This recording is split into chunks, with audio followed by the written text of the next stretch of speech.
Sean bienvenidos a esta primera sesión general del Hospital General de México en este año que inicia 2023.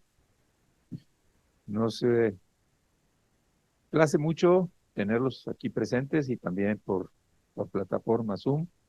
Y nos acompaña nuestra coordinadora general, la doctora Guadalupe Mercedes Lucía Guerrero Bendaño, coordinadora general de estas sesiones generales. También nos acompaña el coordinador médico, el director de la coordinación médica, que es el doctor Raúl Serrano.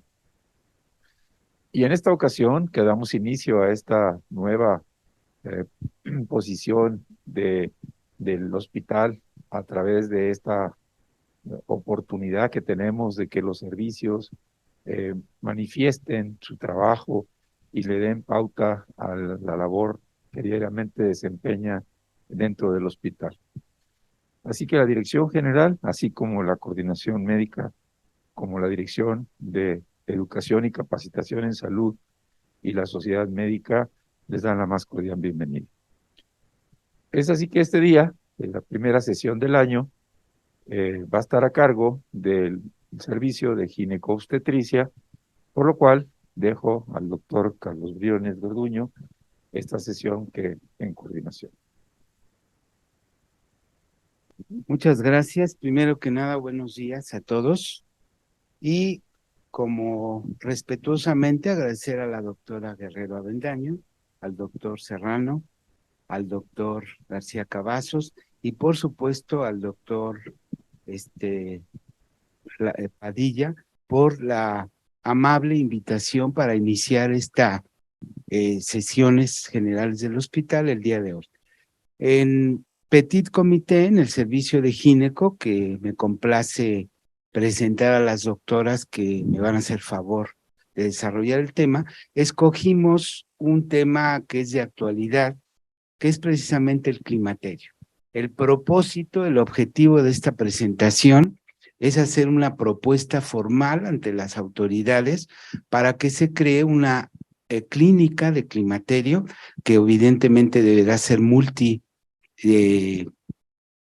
facética, multidisciplinaria, y por lo cual hacemos una atenta invitación a los servicios que van a estar involucrados o que pueden estar involucrados y que seguramente van a enriquecer. El propósito de todo esto es que el Hospital General responda a las demandas que hay con estas características de la población creciente y de la transformación epidemiológica, que sin lugar a dudas representa un reto dentro de la epidemiología de nuestro país. Entonces, el tema a tratar es climaterio. Si me da la primera diapositiva, por favor. Y primero que nada quiero presentar a las doctoras. Las tres son ginecólogas, son egresadas de este hospital, y cada una de ellas ha desempeñado diversos aspectos. Le voy a dar la palabra inicialmente, después de hacer una breve introducción, a la doctora Erika Alemán, está en el hospital como médico adscrito. Ella maneja dos aspectos. Uno es, ella es la coordinadora de embarazo de bajo riesgo en el hospital, ya que está dividido en bajo y alto riesgo, y además maneja toda la estadística. Ella es la responsable de alimentar a través de la dirección de planeación todo lo que es la estadística del hospital.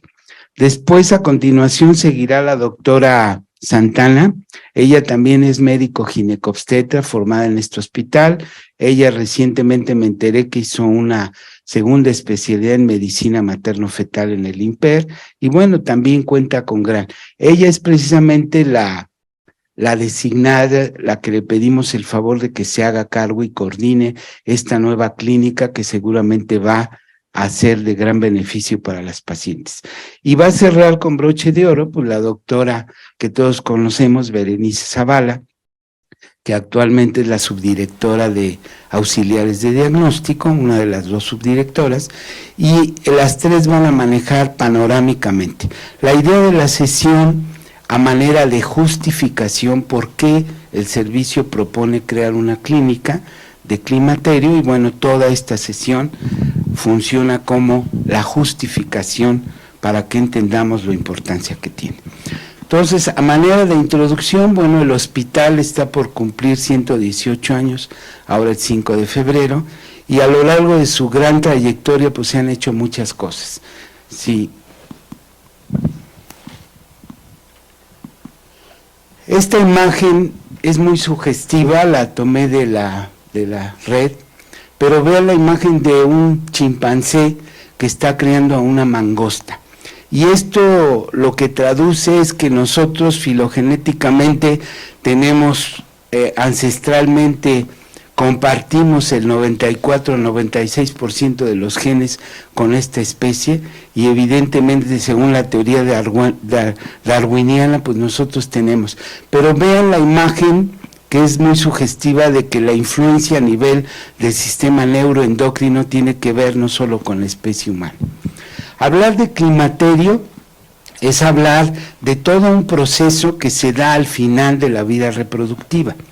Esta se señala con la última menstruación, que es la menopausia, y todo el entorno que rodea a esta mujer, desde etapa previa a la última menstruación, durante la misma y al final, tiene una repercusión multisistémica con una serie de síntomas que implican diversos padecimientos y que está envuelta en una serie de circunstancias que ponen mal a nuestras mujeres y que requieren el apoyo multidisciplinario para que su calidad de vida mejore y su entorno.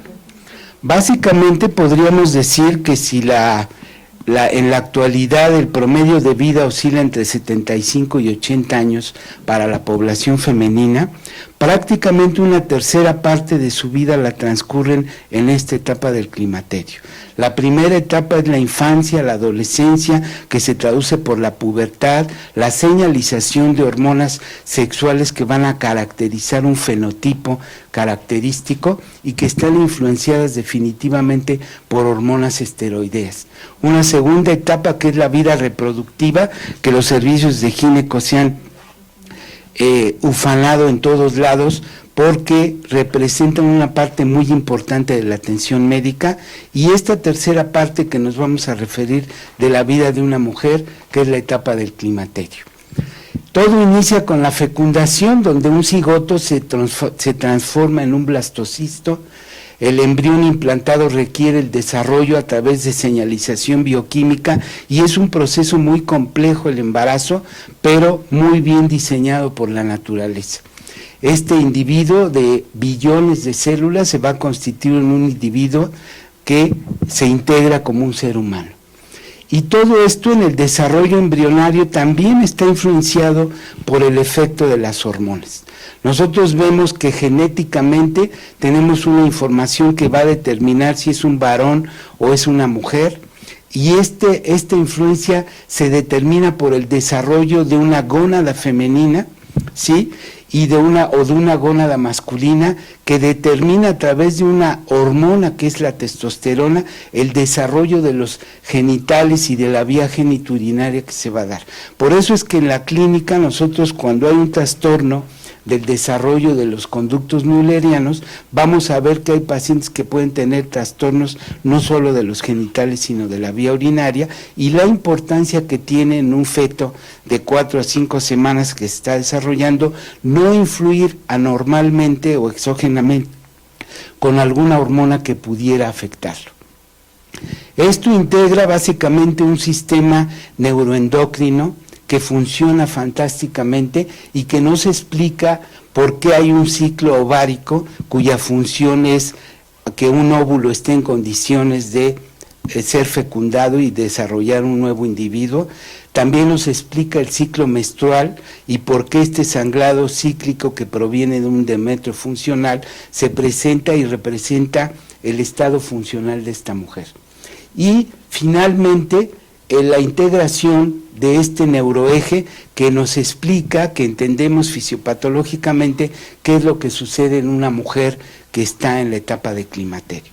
Por supuesto que entender esto es explicar que la fisiopatología y la fisiología pues depende de la formación de unas hormonas esteroideas que comparten bioquímicamente una característica.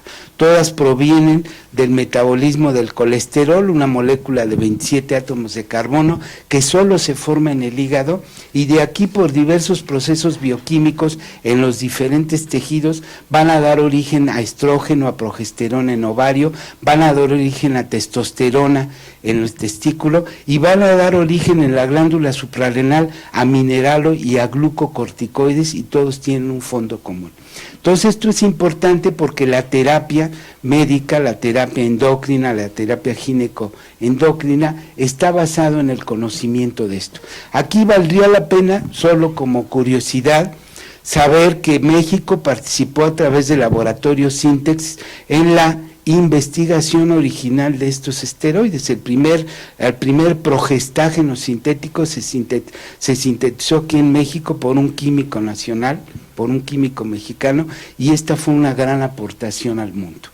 Finalmente, el climaterio está dado por estos cambios que las doctoras van a explicar y que yo ya no quiero redundar, pero es la deficiencia de estrógenos lo que caracteriza al climaterio y lo que caracteriza precisamente el prototipo de esta investigación.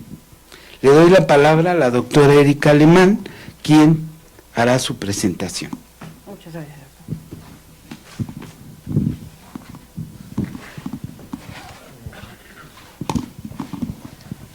Buenos días a todos. Primeramente, agradecer la invitación y deseándoles que todos tengan un excelente inicio de año. Y bueno, para continuar con esta introducción que nos dio el doctor Briones, vamos a definir, para empezar con el tema, vamos a definir primeramente qué es la menopausia. La menopausia, de acuerdo a la Organización Mundial de la Salud, se define como un cese permanente de la menstruación. Esto está determinado de manera retrospectiva después de 12 meses consecutivos de amenorrea. Esto es sin que haya alguna causa patológica. ¿Qué quiere decir esto? Una paciente tiene su fecha de última menstruación. Si transcurren 12 meses sin que esta paciente tenga un nuevo periodo, hablamos que esta paciente está en estado de menopausia. Esta definición aplica para lo que es una menopausia natural o fisiológica, que es una etapa normal en la mujer, pero también cuando nosotros hacemos alguna intervención por alguna patología ginecológica o neoplásica, podemos tener lo que es una menopausia inducida. En este caso, una menopausia quirúrgica en pacientes que requieren una histerectomía con conservación o sin conservación de los anexos, o pacientes que requieren ser sometidas a tratamientos con quimioterapia y radioterapia que afectan la cantidad de folículos funcionales en el ovario, y esto nos va a condicionar que pueda tener un estado de menopausia.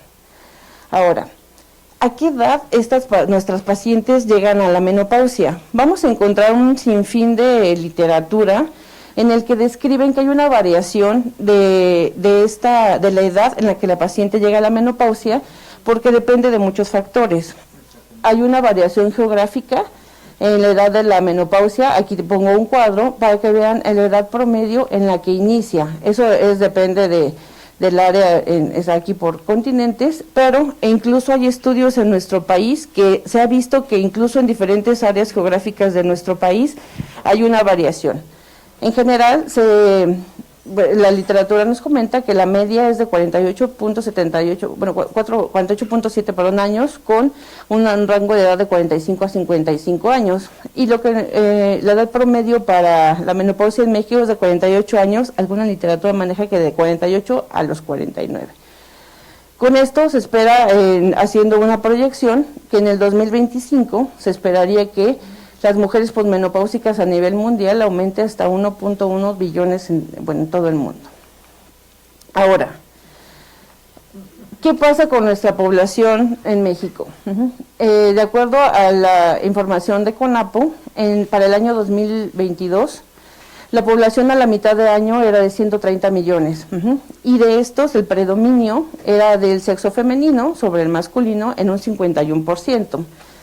Si observamos esta gráfica, vamos a ver que estamos hablando que estas pacientes que llegan a la menopausia, en su rango de edad, vemos que es una cantidad muy importante de la población. Ahora, esto es hablando de menopausia, pero Como nos comentaba el doctor Briones, también hay los datos de síndrome climatérico. Esto es, que si una paciente está pasando de una etapa reproductiva a una fase no reproductiva, este periodo de transición o perimenopausia puede transcurrir con alteraciones hormonales que condicionen alguna sintomatología, como ya nos comentó el doctor Briones, que pueden ser desde alteraciones menstruales, síntomas vasomotores o síntomas genitourinarios, como es el síndrome genitourinario. Entonces, estas pacientes, aunque no estén en un periodo de menopausia, están en un periodo de transición y pueden tener sintomatología. Estas pacientes desde esta etapa de transición se deben de abordar y ver, estudiarlas y ver factores de riesgo, porque podemos hacer prevención, diagnóstico y tratamiento para prevenir comorbilidades o complicaciones posteriores. Además, la esperanza de vida ha aumentado. Aquí tenemos la estadística en 2014 que era de 77.5, calculada al 2022 de 78.38 años, y para el 2050 una proyección se calcula que la esperanza de vida aumente en la mujer hasta 82.6 años. Entonces, si tenemos una población, una gran parte de la población que está en esta etapa y además aumento de la esperanza de vida, bueno, tenemos que poner mucha atención en este grupo de pacientes. Y de acuerdo con la pirámide poblacional, vemos que aquí está por décadas, a la base de esta pirámide ha ido disminuyendo y ha ido aumentando la proporción de pacientes en edad adulta. Si aquí la mediana de edad para el 2020 era de 29 años. Ahora, si hacemos una proyección de esta pirámide poblacional al 2030 y al 2050, vamos a observar que la base va a disminuir porque hay una disminución, ha habido una disminución en la tasa de natalidad, y además vamos a ver que la mayor concentración de población adulta vamos a encontrarla en esta parte. Entonces, la proyección a estos años es que a 2030 la edad mediana sea de 31 años y para el 2050 sea la edad mediana de 38 años. Entonces podemos ver que la concentración o la proporción más bien de pacientes en edad adulta va a aumentar de forma significativa. Esto lo maneja incluso la literatura como un envejecimiento de la población. Ahora, ¿qué pasa en nuestra unidad? Aquí les puse una tabla con las consultas que nosotros vemos en el servicio de ginecología. No es el total de las consultas, solamente son las pacientes que vienen a consulta por causa ginecológica. Aquí vemos cómo se ha comportado en el transcurso de 5 años. Vemos una disminución importante en el periodo de 2020 por la pandemia. Y de estas pacientes de consulta ginecológica, aquí vemos las pacientes que acudieron, solicitaron consulta por sintomatología de climaterio o por menopausia.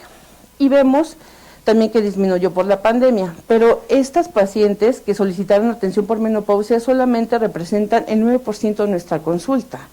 Ahora, si nosotros tomamos en cuenta, este es es el desglose de la consulta de ginecología por grupos de edad. Vemos que en esta parte se concentra el mayor número de pacientes y es justamente las edades en las que tenemos la menopausia o el periodo de transición a la menopausia.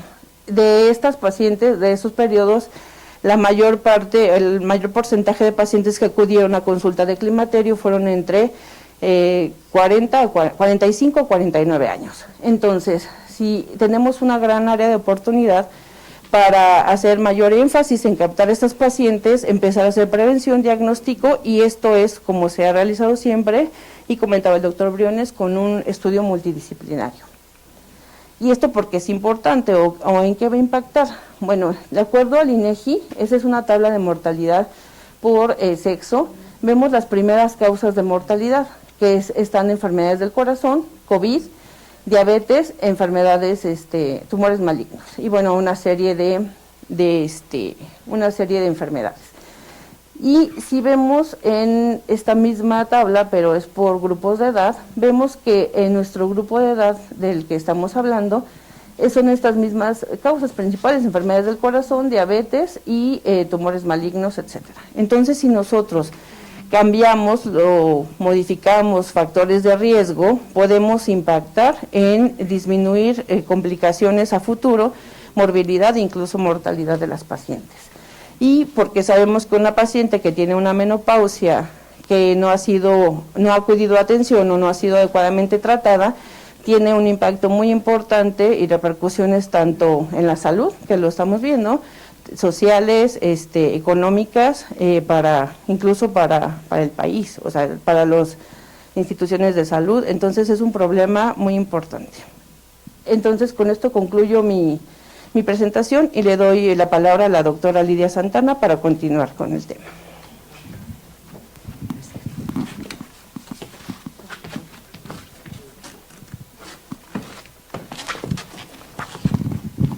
Muy buenos días, agradezco la oportunidad y pues bueno, es mi primera vez dando pues lo que sería la consulta durante el turno matutino, después de haber sido residente en este hospital, y pues me dan una oportunidad en un grupo del cual afortunadamente pues estoy muy enterada porque también soy parte orgullosamente y es muy importante valorar la ventana de oportunidad.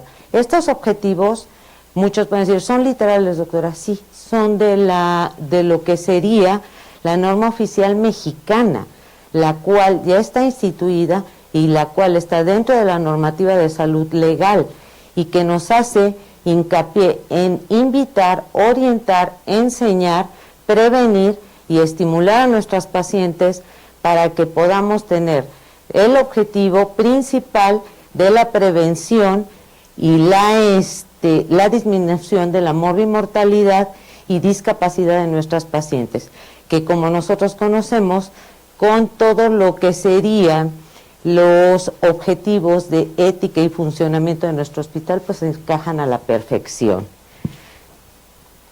Aquí vamos a ver que volvemos a lo mismo. Desafortunadamente, para muchos el SUROS está abandonado. Pues no, volvemos al SUROS. El SUROS va a ser la parte crucial para hacer el diagnóstico de estas pacientes, porque si vemos en el recuadro, es con el verdecito, ¿verdad?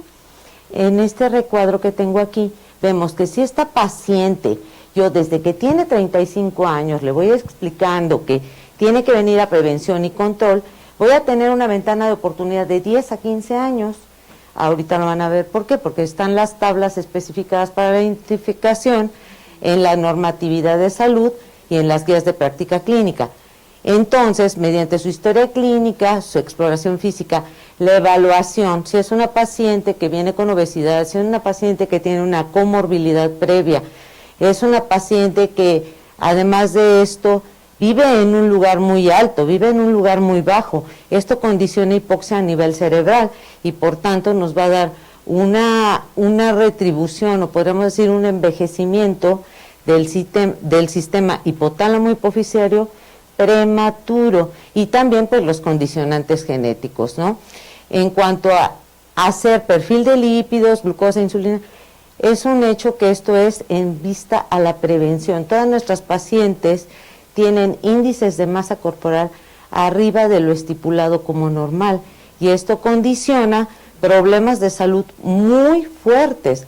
A pesar de las terapias y podríamos decir que las políticas de salud de mídete la cintura, estamos viendo en la consulta, impresionante, ¿no? 140 centímetros de cintura, yo casi me fui así, dije, ¿cómo? Señora, me dice, no, y ya bajé. Entonces, imagínate, ya cuando ve uno el perfil de lípidos, pues te espantas, definitivamente. En cuanto a otros estudios son lo básico que ellas ya conocen, que es la citología cérvico-vaginal, que en nuestro servicio funciona bien porque tenemos una muy buena unidad de colposcopía y clínica de cérvico-vaginal. Nuestro servicio de oncología también contamos con un buen apoyo, al igual que del servicio de imagen, que es uno de los mejores en el país. Ahora, en esta diapositiva que está aquí, también les marco, tengo un problema, la que llega después de los 55 años, la que llega después de que ya tiene más de 10 años de instalada la menstruación, el climaterio, ¿qué pasa? Pierdo la ventana de oportunidad de prevención. Pero aquí es rescatar lo que pueda. Entonces, siempre va a haber una conducta que tomar. Ahora, vamos a encontrar aquí qué es lo que nos va a avisar. Los síndromes vasomotores, el famoso bochorno. Este es el semáforo para estos tres. Mientras más agudos y severos, peor va a ser la repercusión que va a tener nuestro paciente. Aquí vemos que dentro de las guías de práctica clínica y la normatividad de salud nos dan herramientas. Esta tabla de Strauss nos ayuda a identificar a nuestras pacientes, pero aquí, la ventana de oportunidad está aquí, y es de los 35 hacia adelante. ¿Por qué? Porque van a empezar con cambios en lo que sería el sangrado menstrual, y este periodo es variable. Aquí puedo trabajar, aquí le puedo bajar de peso, aquí puedo pedir que me ayuden también con lo que son perfil de lípidos, con lo que son problemas endocrinos que se puedan identificar. ¿Y esto por qué? Esto va condicionado por esta situación. ¡Auch! Otra herramienta que tenemos para evaluarlas es el MERS. El MERS básicamente se les da a ellas en la consulta, y ellas van calificando cómo llegan y cómo siguen después del tratamiento. Entonces sí tenemos una escala para poder medir la repercusión de tratamientos. En base a esto, nos vamos a ver que todo comienza en la cabeza. Desafortunadamente para todos, y aunque nos ofendamos, que ya nos ofendamos, sí somos hormonas. Sí, definitivamente sí. La FSH, la LH, la inhibina B y la progesterona van a ser marcadores baratos y fáciles de utilizar. No es necesario pedir inhibina B, pero sí FSH, LH y progesterona, ¿no? Y esto nos van a tener variantes. La FSH por sí sola nos va a mostrar cómo va envejeciendo esta paciente, y de aquí vamos a pasar a los cambios con adrenalina, con serotonina. La baja de la serotonina es la que nos va a dar el bochorno más fuerte. Ahora, de ahí vamos a pasar a los cambios en humor, que son totalmente bioquímicos. Los síntomas urogenitales van a darse por los receptores que hay en vagina, que son receptores alfa y beta, y que se van a ir perdiendo por la falta de estimulación estrogénica. Bueno, y vamos a ir de ahí a los cambios metabólicos, o sea, todo se va rompiendo poco a poco. Ahora, las implicaciones, pues como decía yo, comenzamos por el cerebro, cambios a nivel de la piel, pierden cabello, cambios a nivel del peso. Debo decir que la dieta de la paciente climatérica, aquí entra mucho nuestro departamento de nutrición, es básicamente rica en proteína, pero en una proporción adecuada.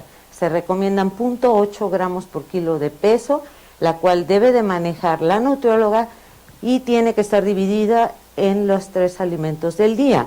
Esto va a evitar que todas tenemos, así que no les digan gordas a todas las que conozcan mayorcitas, porque por naturaleza nos regalan 1,5 kilos cada año si no llevamos manejo.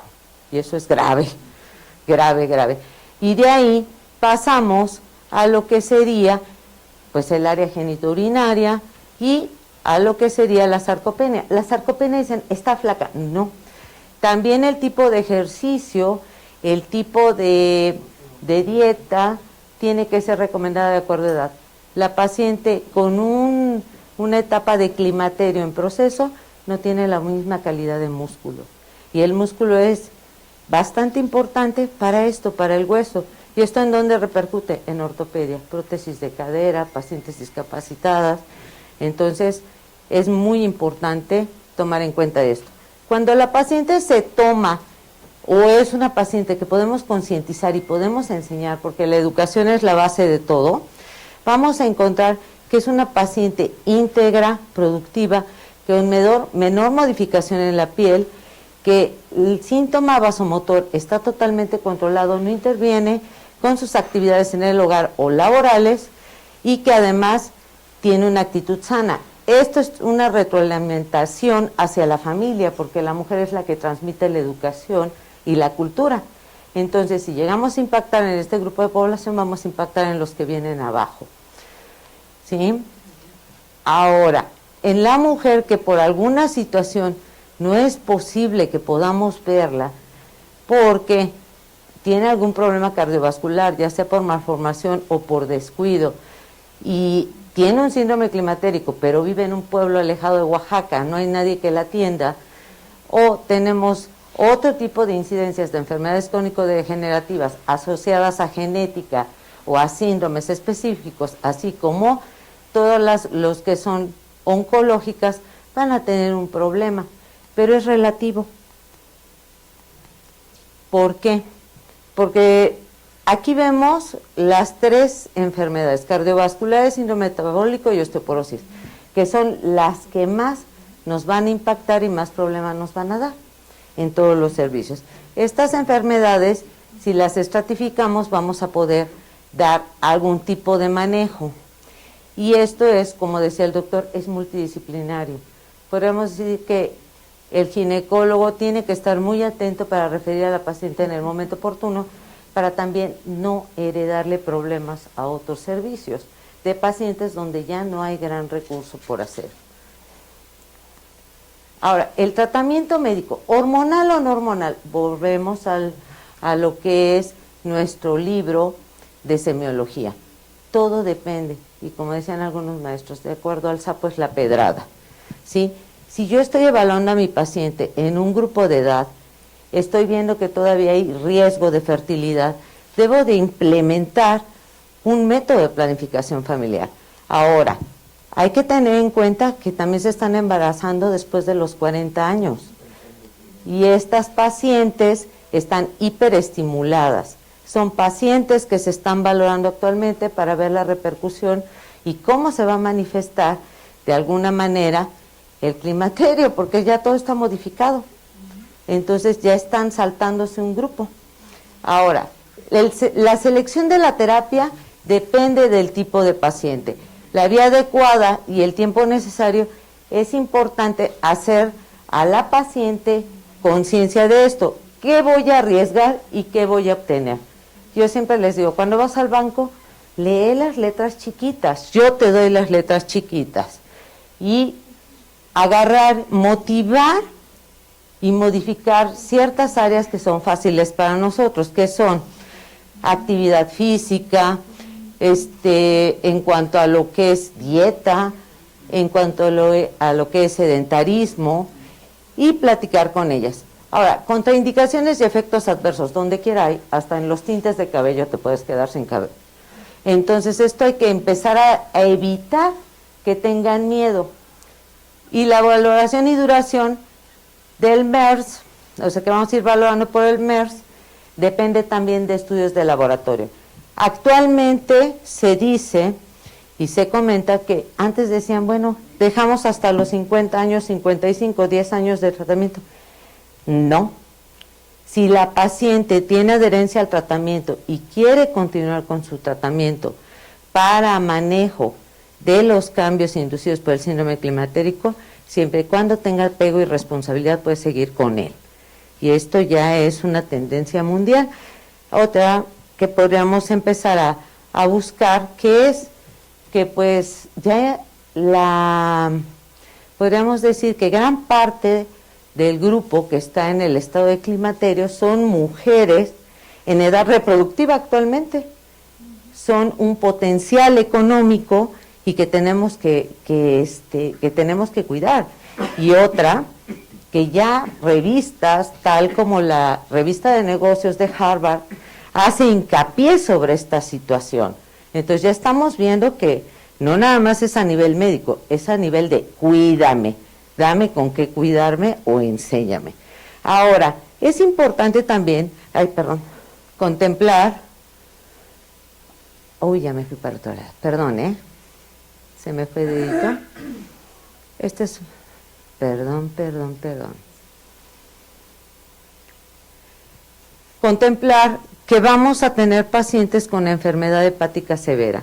En estas pacientes no podemos manejar terapia hormonal como tal, pero tenemos otras alternativas.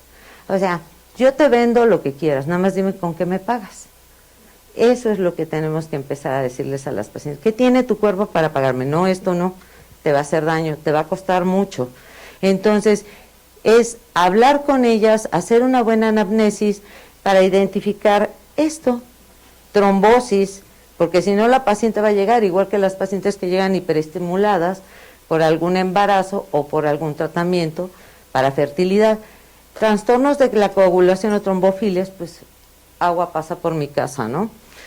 Enfermedades coronarias ya preestablecidas, tumores de ovario que no estén estudiados si llega de primera vez, cáncer, sobre todo el endometrial que es hormonodependiente, y sobre todo los angioedemas o cualquier alergia a los medicamentos que estamos estableciendo.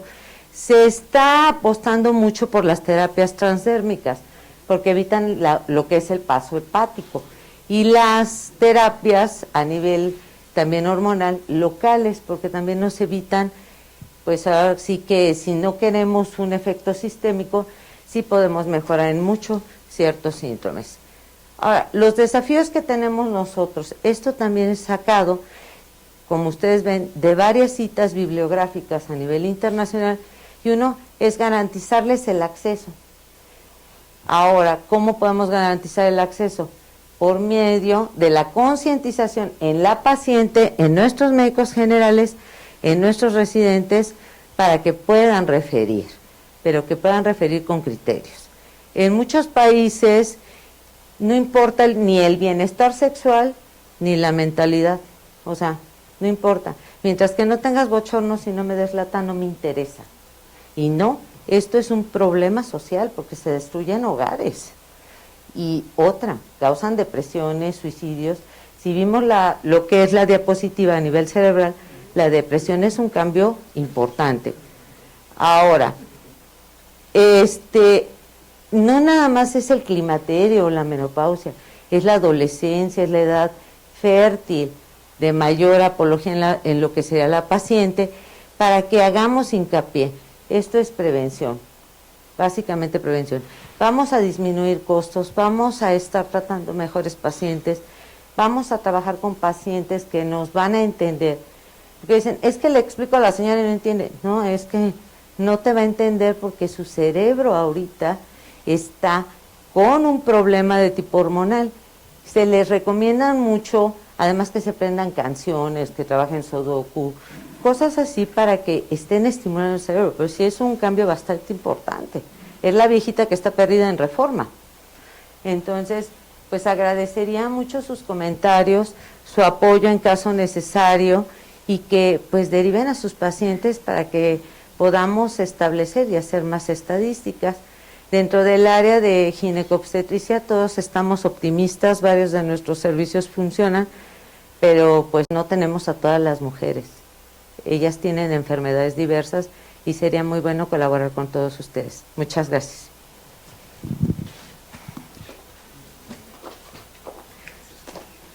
Gracias. Hola, buenos días a todos. Agradezco la invitación. Y bueno, yo les voy a hablar de una manera un poquito más fría sobre datos de lo que realmente nos implica a nivel de costos administrativos el que nuestros pacientes no estén llegando a tiempo a nuestros servicios de salud, ni que se les dé tratamiento oportuno, ni el asesoramiento oportuno. Entonces, para darles una idea, tenemos las enfermedades en las que impacta el manejo adecuado de climaterio y menopausia. Como ya bien lo comentó la doctora Santana, el iniciar la terapia hormonal en los primeros 10 años en la que se dio la menopausia es impactante para el desarrollo de estas enfermedades. Si nosotros contrastamos que la atención hospitalaria, y estos son datos que obtuvimos de aquí del Hospital General en el último año, estas atenciones hospitalarias en promedio, según la revista del INSS, están costando por cada hospitalización la atención de estas pacientes. Supongamos que diabetes tiene un costo de 16,000 pesos, atendimos solamente en este grupo etario de 50 años para arriba, 166 pacientes, pero contando solamente como enfermedad única. Sabemos que nuestras pacientes tienen más enfermedades y esas son las que no se meten a la estadística global. Sin embargo, esto pues nos representa un reto en costos. Las pacientes que tienen enfermedad vascular cerebral, el costo es altísimo y tenemos muchas de ellas pueden prevenirse. El costo por hipertensión también es alto y las fracturas. Es impactante que si nosotros iniciamos la terapia hormonal en los primeros 10 años, la reducción de fracturas prácticamente es a cero. Y aquí estamos hablando de fracturas de cadera y fracturas de radio y cúbito, que es las que más frecuentemente se presentan en las mujeres con menopausia. Las pacientes que tienen hipertensión y diabetes en concomitancia pues pueden padecer insuficiencia renal, que también es un tema de salud. Me llama mucho la atención la estadística en el Hospital General de México, en donde la insuficiencia renal en pacientes mayores de 50 años, mujeres, está altísimo. Y esto obviamente nos representa un gasto importante, arriba de 18 millones. Y el infarto agudo al miocardio, pues no se diga. Entonces, está comprobado, y disculpen la tabla, no se alcanza a ver muy bien, pero está comprobado que si nosotros damos terapia de reemplazo hormonal de manera oportuna, podemos reducir e impactar en estas enfermedades. Por ejemplo, en diabetes mellitus o síndrome metabólico, si nosotros damos estrógenos conjugados a pacientes que no tengan contraindicación dentro de los primeros 10 años, iniciado su climaterio, hay una reducción del 14% en la incidencia y una reducción del 40% de los valores de glucemias en ayunas y la hemoglobina glucosilada en pacientes simplemente por darles estrógenos, además obviamente de su terapia que necesitan para controlar sus glucemias.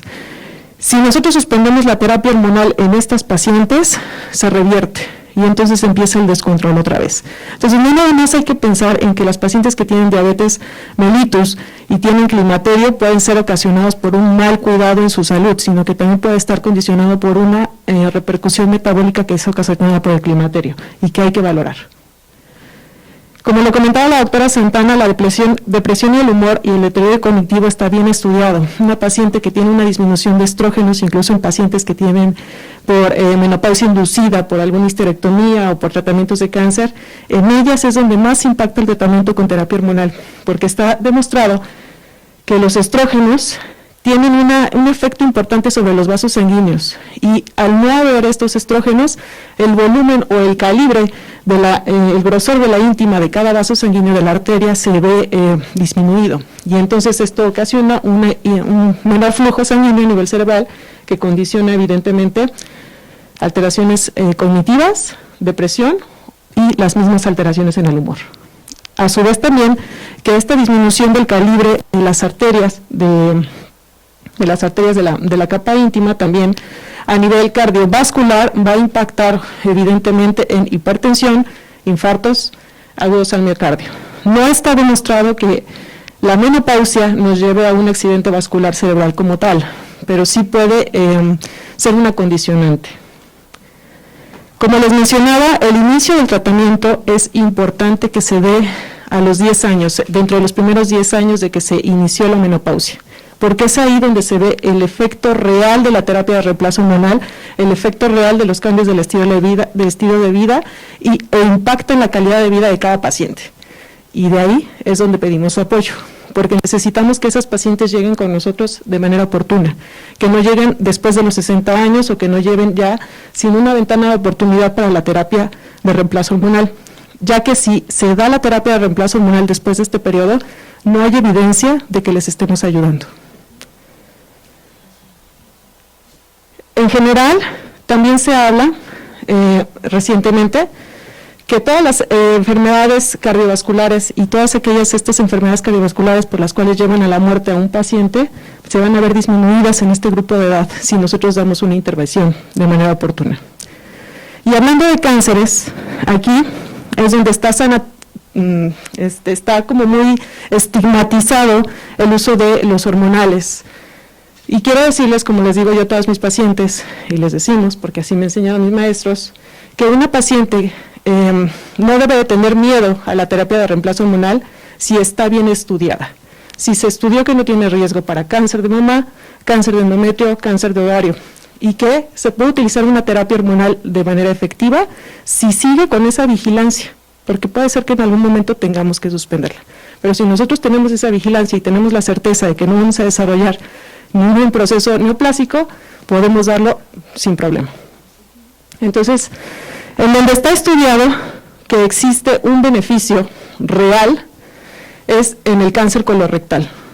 Se sabe que las mujeres con menopausia tienen mayor incidencia de cáncer colorectal y que una terapia dada de manera oportuna reduce la incidencia en la aparición, hasta en un 38%, la aparición de este cáncer.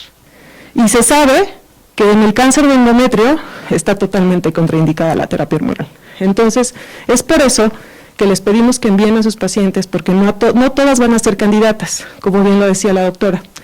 Pero existen herramientas, no necesariamente hormonales, que nos puedan hacer que mejore la calidad de vida de estas pacientes y que sea un impacto también en su salud. Como conclusiones les puedo decir que la terapia hormonal es el tratamiento más eficaz para los síntomas vasomotores, el síndrome genitourinario, que también es un problema de salud, y que previene la pérdida ósea y fractura. Los riesgos de la terapia hormonal son diferentes en cada mujer y se tiene que siempre valorar su riesgo-beneficio. Siempre tener en mente que una paciente de 60 años, dentro de los primeros 10 años de aparición de la menopausia, es mayor el beneficio que el riesgo dar una terapia hormonal. Y pacientes con mayores de 60 años que ya perdieron esa ventana de oportunidad, que están más de 10 años instalada la menopausia, pensar y valorar que es mayor el riesgo que el beneficio para darles terapia de reemplazo hormonal. No abordamos mucho el síndrome genitourinario, pero es algo que también es de vital importancia para nosotros, porque tenemos pacientes multitratadas por cistitis, cuando en realidad tienen una atrofia genitourinaria. Y entonces es aquí donde nosotros podemos darles mayor atención, mayor calidad de vida a estos pacientes. Okay. Bueno, por nuestra parte sería todo. No sé si tengan preguntas, dudas. Comentarios. Bueno, pues muchas gracias a las tres doctoras que hicieron la presentación y bueno, le cedo el micrófono al doctor García para que coordine si hay algún comentario, alguna pregunta. No, aquí, ¿algún comentario, alguna pregunta? Sí, doctora Aranda. ¿Qué tal? Buenos días y gracias por la información. Reemplazo hormonal y cáncer de mama es un problema. No es tan sencillo, evidentemente. Hay que escoger muy bien a qué paciente hay que dar el reemplazo hormonal. Y hay diferentes tipos de reemplazos hormonales. Claro. Evidentemente, si es combinado, aumenta el riesgo. Si es estrógeno y excepcionalmente progesterona, disminuye el riesgo. Y hay menos riesgo que si es puro estrógeno. Sin embargo, los estrógenos aumentan la ansiedad mamaria y al radiólogo le cuesta mucho trabajo discriminar una lesión porque puede enmascarar alguna lesión. Entonces, este grupo de mujeres hay que ser muy juiciosos, sobre todo la parte familiar. Si tienen más de un familiar de línea directa, aumenta el riesgo de cáncer de mama. O si la mama es muy densa también, aumenta el riesgo. Y por supuesto el cáncer de endometrio, si nada más se dan puros estrógenos, aumenta el riesgo. Y también se ha visto el cáncer de ovario. Entonces, obviamente una historia clínica y sobre todo la parte de familiar y genética, pues es básica para llevar a cabo la decisión de dar reemplazo hormonal, ¿no? Gracias. Sí, doctor, totalmente de acuerdo. De hecho, la idea de la propuesta multidisciplinaria es precisamente esa, que nos reunamos con los diferentes servicios, por supuesto oncología, para diseñar cómo vamos a detectar a las pacientes, cómo se van a diagnosticar y por supuesto tratar. Muchas gracias. Sí, creo que estamos tratando con un área que tiene mucho que aprender. Como ustedes lo vieron y presentaron, la disregulación neuroendocrino-humoral se presenta muy temprano y tiene impactos no solo en la cuestión oncológica, que siempre nos preocupa, pero es mucho más importante el tsunami del deterioro cognitivo, porque esta aparición de alteraciones en los pulsos noradrenérgicos y serotoninérgicos son mucho más frecuentes y son el preludio del deterioro cognitivo. Estas pacientes que fueran sustituidas o no con hormonales tendrían que llevar a cabo una regulación con recapturadores de serotonina tempranos, y después de los 10 años en los que ustedes las están viendo deberán de llegar a geriatría para la cuestión de la neuromodulación temprana y entonces abatir el deterioro cognitivo. porque el 30% de esas pacientes hace síntomas neuroconductuales, alteraciones de la memoria, de la atención, que se presentan como depresión, que la gente cataloga como depresión, y que en realidad no es depresión, son los síntomas iniciales de la demencia.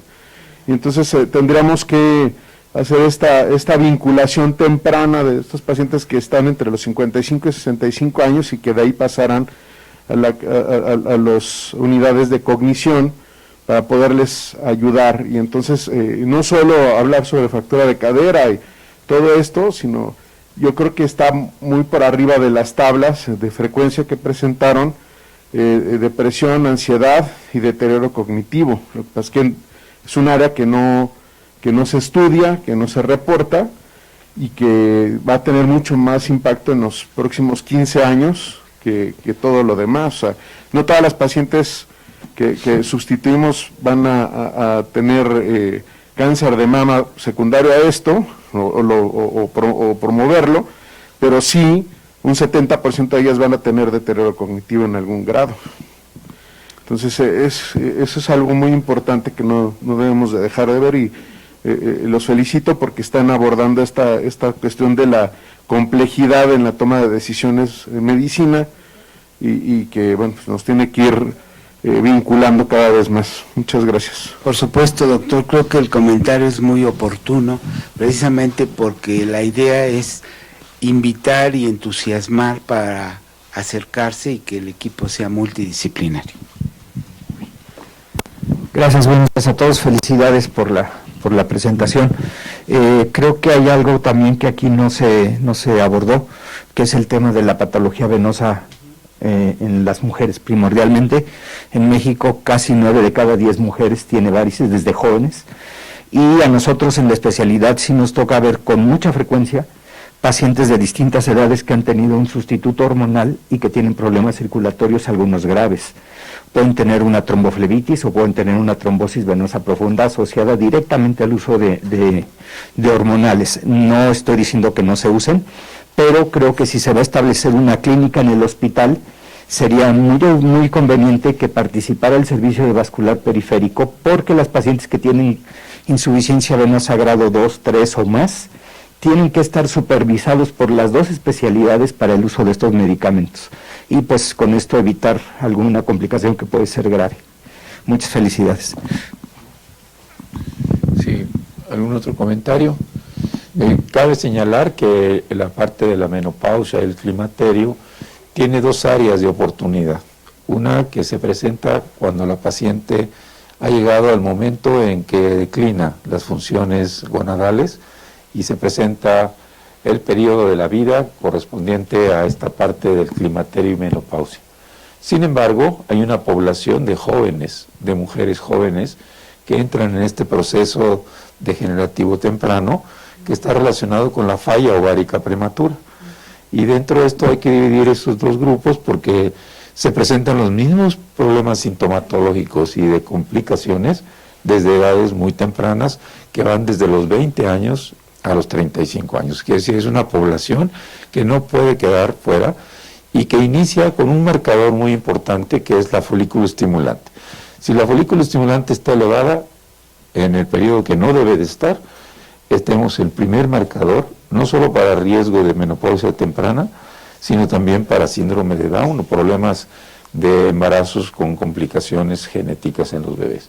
Entonces es así como un campo muy importante, la densidad ósea, en fin, tantas cosas que se pueden hacer ahí.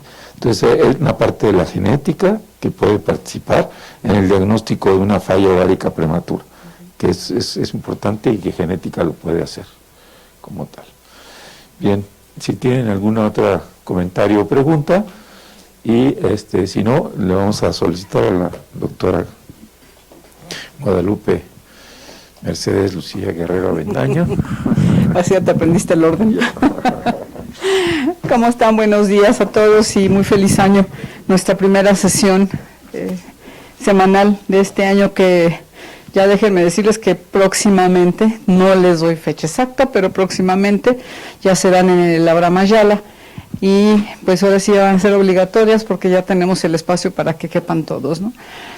Bueno, aparte de eso, quería, pues, excelente su sesión a las tres doctoras, pues, doctora Alemán, doctora Santana, doctora Zavala. Tienen que ser doctoras, caray. No, y fíjense que me lleva mucho la atención porque pues actualmente una muy buena parte de las mujeres que laboramos en este hospital estamos en esa etapa, ¿no? El grupo, estaba pensando en el grupo de enfermería, maestra Padilla, ¿cuántas sabemos dentro de este grupo? Entonces, pues yo creo que hay que empezar por la prevención en casa, ¿no? Entonces, sería muy bueno iniciar una campaña dentro del mismo personal femenino del hospital para evitar todas estas complicaciones. Y yo sí les haría una súplica, que digo, me la iba a aguantar, pero no me la va a aguantar. Hay que evitar las histerectomías gratis. En serio, una histerectomía únicamente por miomas me parece que no es lo adecuado. Y lo he dicho toda la vida, me conocen, saben que desde que estoy metida en radiología intervencionista y ahorita actualmente, creo que hay que valorar muy bien a quién se le hace histerectomía, porque además también se les hace muy fácil. Pues ya que le quito el útero, pues de una vez van para afuera los ovarios. Bueno, ese fue un comentario así entre paréntesis, pero creo que es muy válido.